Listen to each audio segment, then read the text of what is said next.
क्या सिर्फ जिंदा रहना ही जिंदगी है? ये डिग्निटी भी जरूरी है। आज हम समझेंगे एक ऐसा केस जिसने इंडिया में मरने के अधिकार की सोच बदल दी।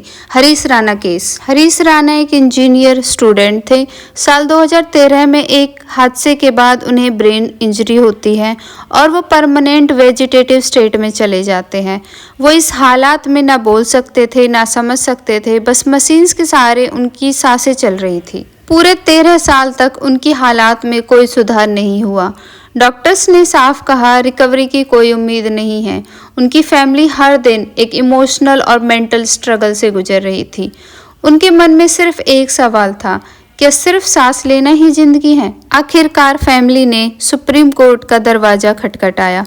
उन्होंने रिक्वेस्ट की कि हरीश राणा को ऐसी कंडीशन में आर्टिफिशियल लाइफ सपोर्ट पर रखना जरूरी है। सुप्रीम कोर्ट ने इस केस को बहुत गंभीरता से सुना और हरीश राणा की मेडिकल रिपोर्ट्स की एनालिसिस की गई, डॉक्टर्स की एक्सपर्ट ओपिनियन ली गई और पेशेंट की डिग्निटी को ध्यान में रखा गया। और आखिरकार कोर्ट ने एक जजमेंट दिया जिसमें आर्टिकल 21 कहता है right to live with dignity, लेकिन राइट टू डाई नहीं देता, लेकिन right to die with dignity जरूर देता है। इसका मतलब है पैसिव यूथेनेशिया अलाउ है। लाइफ सपोर्ट सिस्टम को हटाया जा सकता है, लेकिन स्ट्रिक्ट गाइडेंस के साथ।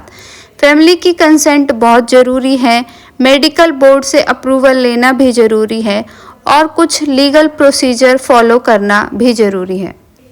और इस जजमेंट ने आर्टिकल 21 को और भी मजबूत बना दिया।